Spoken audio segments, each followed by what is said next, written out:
నమస్తే. ఇన్నాళ్ళు నన్ను సపోర్ట్ చేస్తూ, ఎంకరేజ్ చేస్తూ మీ ప్రేమని నాకు అందిస్తున్న ప్రతి ఒక్కరికి కృతజ్ఞతలు. అలాగే ఈ వీడియో కూడా ఖచ్చితంగా మీకు ఉపయోగపడుతుంది. లైక్, షేర్ అండ్ సబ్స్క్రైబ్ చేసి మీ సపోర్ట్‌ని నాకు అందించండి. అలాగే ఈ వీడియో పట్ల మీకున్న అభిప్రాయాన్ని కామెంట్ సెక్షన్‌లో కామెంట్ చేసి తెలియజేయండి. ఇప్పుడు వీడియోని చూద్దాం. నమస్తే, వెల్కమ్ టు అవర్ ఛానల్. నేను పద్మిని. ప్రస్తుతంతో పాటు ప్రముఖ ఆధ్యాత్మికవేత్త, వాస్తు జ్యోతిష పండితులు నిట్టల ఫణిభాస్కర్ శర్మ గారు మనతో పాటు ఉన్నారు. మాట్లాడదాం. నమస్కారం అండి. మహాళయ పక్షంలో ప్రత్యేకమైనటువంటి తిథుల గురించి, అసలు మహాళయ పక్షం ఎందుకు వినియోగించుకోవాలి అనేది ఒక్కసారి సవివరంగా మీ ద్వారా తెలుసుకోవాలనుకుంటున్నాను. అలాగే ప్రత్యేకమైనటువంటి తిథులు ఖచ్చితంగా ఉన్నాయి, వాటిని ఖచ్చితంగా మనం యూటిలైజ్ చేసుకోవాలి. అయితే ప్రతి సంవత్సరంలో అట్లీస్ట్ ఈ పక్షం రోజుల్లోనైనప్పటికీ చేసుకుంటే, అంటే ఎప్పుడు ప్రతి సంవత్సరం ఈ తద్దినాలు అవి పెట్టట్లేదు, మరి ఎప్పుడు అనే వాళ్ళకి ఇంకో ప్రత్యామ్నాయం ఇవ్వటం అనేది ఈ ధర్మానికి మించి ఇంకెందులో ఉంటుంది. అలాగే మన పూర్వీకులకు మనం గ్రాటిట్యూడ్ని చూపించేటటువంటి విధానమే కదా ఇది. మనలో తప్ప ఇంకెక్కడ ఉంటుంది. ఖచ్చితంగా వినియోగించుకోవాలి. అదే ఇవి చేస్తాం, అవి చేస్తాం, ఇన్ని పూజలు చేస్తాం, అన్ని పూజలు చేస్తాం. అసలు ముందు పితృదేవతలు ఫస్ట్ డోరే అది. ఆ డోర్ క్లోజ్ అయి ఉంటే దేవతలు ఎక్కడి నుంచి అనుగ్రహిస్తారు అనేది మనం ఖచ్చితంగా మనం తెలుసుకోవాల్సినటువంటి విషయం. అందుకే పట్టి ఇట్లా మీలాంటి వాళ్ళు వచ్చినప్పుడు మరీ అడగటం, దీని గురించి తెలుసుకునే ఎంతో కొంత అవగాహన తీసుకురావాలన్న సదుద్దేశంతో ఇది మిమ్మల్ని అడగడం జరుగుతోందండి. అసలు మహాళయ పక్షం అంటే ఏమిటి, ఆ ప్రత్యేకమైనటువంటి 5 తిథులు ఏమిటి, ఏం చెయ్యాలి, ఎటువంటి సమస్యల నుంచి బయటపడచ్చు, ఇవి కనుక మనం అనుసరిస్తే మీ ద్వారా. తప్పకుండానండి. మహాళయ పక్షం అంటే మీరు గమనిస్తే భాద్రపద మాసంలో పరివర్తన ఏకాదశి అనే ఏకాదశి వస్తుంది. శుద్ధ ఏకాదశి. విష్ణుమూర్తి ఆయన యోగ నిద్రలో ఉన్నప్పుడు ఒక వైపుకి ఆయన పడుకుంటాడు ఒత్తిగిల్లి. ఈ పరివర్తన ఏకాదశి అనంతరం వచ్చేటువంటి తిథుల్లో ఈ కృష్ణపక్షంలో పాడ్యమి మొదలుకొని అమావాస్య వరకు వీటిని పితృతిథులు అన్నారు. అంటే నిజానికి మీరు గమనిస్తే దేవతా కాలమానం అనేటువంటిది వేరు, మానవ కాలమానం వేరు.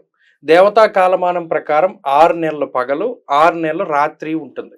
అసలు నిజానికి అలాంటిది ఉంటుందండి అంటే, మీరు ఎప్పుడైనా ఉత్తర ధ్రువం దక్షిణ ధ్రువానికి వెళ్ళారనుకోండి, అక్కడంతే 6 నెలలు పగలు ఉంటుంది, 6 నెలలు రాత్రులు ఉంటాయి.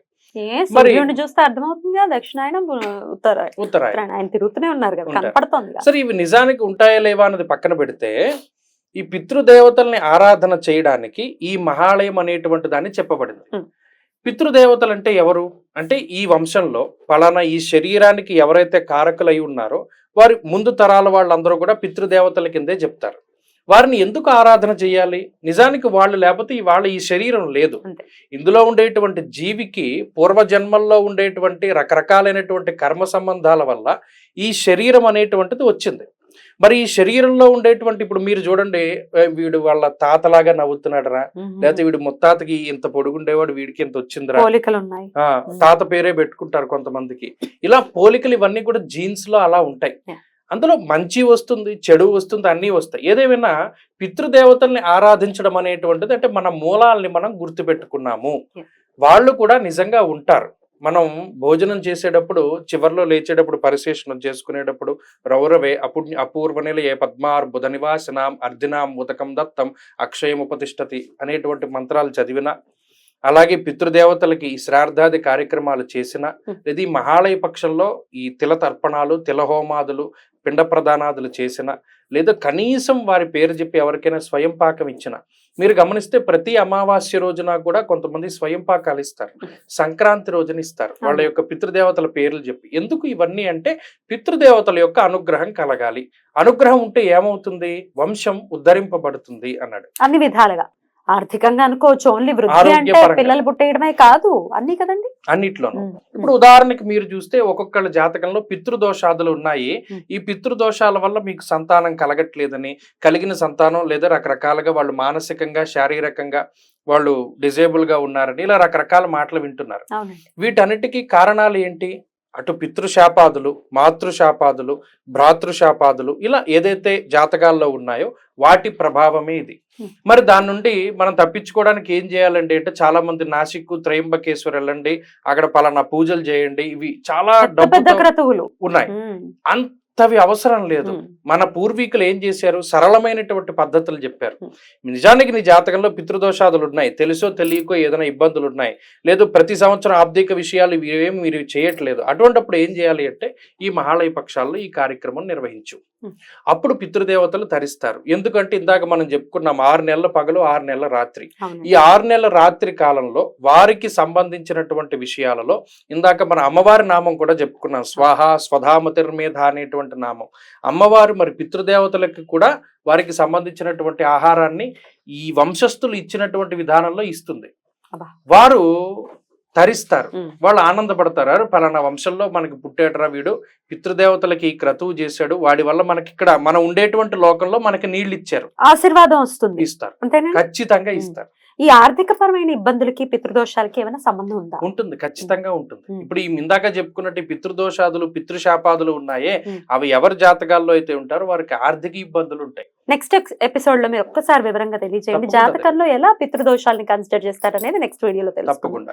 ఇప్పుడు ఈ మహాలయ పక్షంలో మనం ఏం చేయాలి, మనకి ఎప్పటి నుండి ఎప్పటి వరకు తెలుసు. సెప్టెంబర్ 18వ తారీఖు నుండి అక్టోబర్ 2 వరకు మహాలయ పక్షం అని తెలుసు. ఈ మహాలయ పక్షంలో పితృదేవతలను ఆరాధన చేయాలి. అందువల్లనే ఎటువంటి శుభ కార్యక్రమాలు కూడా ఈ మాసంలో ఈ పక్షంలో ఎవరు చెయ్యరు అనేటువంటి విషయం తెలుసు. ఏ ఏ రోజులు ముఖ్యం? నిజానికి 15 రోజులు మంచివే. పాడ్యమి మొదలుకొని అమావాస్య వరకు గతించినటువంటి పితృదేవతల యొక్క తిథి రోజున చేసుకోవచ్చు. మాకు తెలియదండి ఏ తిథో అనుకున్నప్పుడు 5 ముఖ్యమైనటువంటి రోజులు ఉన్నాయి. ఒకటి మహాలయ పక్షం ప్రారంభమయ్యేటువంటి రోజు, 2 భరణి నక్షత్రం ఉన్నటువంటి రోజు, అది 21వ తారీఖు వస్తుంది. అలాగే భరణి నక్షత్రం రోజును కూడా, ఎందుకంటే నక్షత్రాధిపతి యముడై ఉన్నాడు, భరణి నక్షత్రం రోజున ఈ పితృపక్ష తిథుల్లో కార్యక్రమాలు చేస్తారు, అది 21వ తారీఖు. తర్వాత వ్యతిపాత మహాలయం అన్నారు, వ్యతిపాత యోగం ఉండేటువంటి రోజును కూడా చేస్తారు, అది 24వ తారీఖు. దీని తర్వాత యతి మహాలయము అన్నారు. యతి మహాలయంలో కూడా పితృదేవతారాధన చాలా మంచిది, అది 29వ తారీఖు. ఇక చివరగా అన్నిటికన్నా ప్రశస్తమైనటువంటిది మహాలయ అమావాస్య, 2వ తారీఖు, అక్టోబర్ 2వ తారీఖు. ఈ మహాలయ అమావాస్య రోజున ప్రత్యేకించి ఎవరైతే పితృదేవతల పేరు మీద దశదానాదులు, తిలతర్పణాదులు, తిలహోమాదులు, పిండ ప్రదానాది కార్యక్రమం ఇవేమి మనం చేయలేమండి, మాకు అవకాశం లేదు, వాళ్ళ పేరు చెప్పి స్వయం పాకం ఇచ్చినా కూడా అక్షయమైనటువంటి ఫలితం ఉంటుంది. ఇవన్నీ లేకుండా అంటే మంత్రపూర్వకంగా తీసుకుంటారా? ఖచ్చితంగా తీసుకుంటారు. ఏమని చెప్తారు? పలానా వారి యొక్క తల్లిదండ్రులు లేదా గతించినటువంటి పెద్దలు వారు శాశ్వత బ్రహ్మలోకే స్వర్గలోకే విష్ణులోకే నిత్య నివాస సిద్ధ్యర్థం అని చెప్పి సంకల్పం చెప్పి చక్కగా స్వయం పాక దానం అని చెప్పి తీసుకుంటారు. అలా గనక చెయ్యగలిగితే వారికి ఈ పితృదోషాదులు ఇవన్నీ కూడా ఉపశమనం చెంది, లేదు వారికి దోషం ఉన్నా లేకపోయినా సెకండరీ, వారి యొక్క పితృదేవతలు అక్కడ నుండి ఆశీర్వదిస్తారు. దోషం ఉంటేనే చెయ్యాలా మన వాళ్ళు, అప్పుడు వాళ్ళు ఆనందిస్తారు. ఇందులో కొంతమంది షోడశ మహాదానాలు చేస్తారు. అంటే షోడశ మహాదానాలు అంటే 16 రకాలైనటువంటి దానాలు. ఇప్పుడు దశదానాదులు తెలుసు, ఏమని మనకి ఈ ఆజ్యము ఇవన్నీ, గుడం, లవణం ఇవన్నీ కూడా. అలాగే షోడశ మహాదానాల్లో కొన్ని దానాలు, శయ్యాదానం ఉంది, అలాగే పుస్తక దానం, శయ్యాదానం కొంతమంది పరుపులు, చేపలు, మంచాలు, అలాగే ఈ చదువుకునేటువంటి వారికి పుస్తక దానం ఉంది. ఇవి కాకుండా కొన్ని ప్రత్యేకమైన గృహదానం ఉంది, ఇస్తారు. యోగ్యమైనటువంటి ఇక్కడ దేశ కాలమాన పాత్రలో అన్నారు. మన ధర్మం ఎంత గొప్పది అంటే, దేశము అంటే క్షేత్రం. ఇప్పుడు మీరు ఇక్కడ అన్నదానం చేసిన దానికి కాశీలో అన్నదానం చేసిన దానికి తేడా ఉంటుంది. క్షేత్రం అంటారు దాన్ని, అంటే స్థలానికి ఉండేటువంటి ప్రాశస్త్యం. కాలము, కార్తీక మాసంలో దీపం పెట్టిన దానికి మిగతా కాలాల్లో పెట్టిన దానికి చాలా తేడా ఉంటుంది, అది కాలము. పాత్ర అంటే యోగ్యుడైనటువంటి వాడికి దానం చేయమన్నాడు. అపాత్ర దానం చేస్తే ఆ దానం చేసిన ఫలితం కన్నా దోషం చుట్టుకుంటుంది అన్నాడు. ఇప్పుడు ఈ శయ్యాదానం చేసిన, విద్యాదానం చేసిన, వస్త్రదానం చేసిన, బంగారం దానం చేసిన, లేదా స్థల దానం చేసిన యోగ్యుడైన వాడికి దానం చేస్తే పితృదేవతలు తరిస్తారు. అందులోనూ తపఃపరం కృతయుగే త్రేతాయాం ధ్యానముత్యతే ద్వాపరే యజ్ఞమిత్యాహు దానమీవ కలవు యుగే. మరి యోగ్యవంతుడు అంటే ఎవరు? ఎవరికి దానం? ఎవరికైతే అది అవసరం ఉంటుందో విద్యాదానం చెయ్యాలి, యోగ్యుడైనటువంటి శిష్యుడికి చెయ్యాలి. లేకపోతే ఆ విద్యాదానం, అందుకనే చూడండి గురువులు ఎవరికి పడితే వారికి విద్యాదానం చేసేటువంటి వారు కాదు. వీడు యోగ్యుడా కాదా, యోగ్యుడైనటువంటి వాడైతే చేసేవాడు, లేకపోతే చేసేవారు కాదు. ఇలా అపాత్ర దానం మాత్రం చెయ్యకూడదు. అలాగే గర్భాధానం చేస్తారు, స్త్రీలకి కన్యాదానం చేస్తారు, స్త్రీని వాడు యోగ్యుడైన వాడా కాదా చూసుకుంటాంగా. అలాగే అన్ని కూడా ఆ యోగ్యతలు అనేటువంటిది ఇది బ్రాహ్మణ కరెక్ట్ అండి. అయితే ఇది బ్రాహ్మణులకే చెయ్యాలి అనేది చెప్తోందా శాస్త్రం? ఇప్పుడు అన్నదానం ఉందనుకుందాము, వస్త్రదానం ఉందనుకున్నాం, లేని వాళ్ళకి కూడా ఇవ్వచ్చా? చేయొచ్చు. అందరికీ చేయొచ్చు. ఉమ్. ఇక్కడ యోగ్యతే ప్రమాణం. అద్భుతం అండి. అయితే ఇప్పుడు మీరు 5 రోజులు ఎలాగో చెప్పారు కదా, ఈ 15 రోజులు కాకుండా ఈ 5 రోజుల్లో ఒక్క రోజు చేస్తే పర్వాలేదా, 5 రోజులు చేయాలా, 15 రోజులు చేయాలన్న సందేహం వస్తుంది, దానికి సమాధానం? నిజానికి మహాలయ పక్షం ఒక రోజు చేస్తే సరిపోతుంది. అది అమావాస్య నాడు చేసుకోవచ్చు, చేసుకుంటే ఇంకా మంచిది. ఉమ్. లేదు వారి వారి తిథుల యందు కార్యక్రమం చేసుకుంటే మంచిది. ఉమ్. ఇది వాళ్ళ యొక్క ఇదిని బట్టి ఆధారపడి ఉంటుంది. ఏదో ఒక్క రోజైనా వినియోగించుకోండి. చేయాలి. సో మా పెద్దవాళ్ళు మాకు చెప్పలేదు, లేకపోతే మాకు ఆనవాయితీ లేదు, మేము ఏదో చాలా మంది చెప్తున్నారు. ఆశ్చర్యం ఏమిటంటే ఫస్ట్ ఇయర్ చనిపోయిన తర్వాత ఫస్ట్ సంవత్సరికం చేసేసాము, ఇంకంతే, ఏడాది లేదు అని అంటే ఆశ్చర్యం అనిపిస్తుంది. అరే వాళ్ళు దాహార్తితో ఉంటారే, 3 తరాలకి కూడా మనం చేయలేకపోతే ఇంకెందుకు అని. మీరు ఎప్పుడు కూడా అందుకనే పురాణ పఠనం ముఖ్యం. మార్కండేయ పురాణంలో ఈ విషయాలన్నీ చెప్తారు.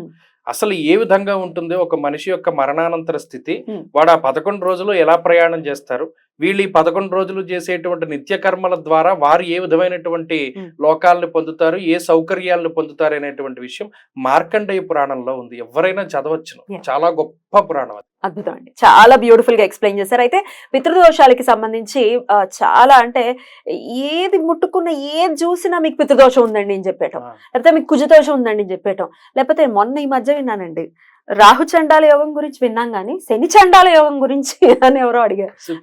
చండాలం కూడా చెప్పారు. చండాలం అన్నిటికీ చండాలాన్ని యాడ్ చేసి చండాలని చేస్తున్నారు. ఎనీవేస్, సరే ఈ పితృదోషాలను అనేది అసలు తెలుసుకుందాం ఆ వీడియోలో. థ్యాంక్ యూ అండి, thank you so very much. నమస్తే.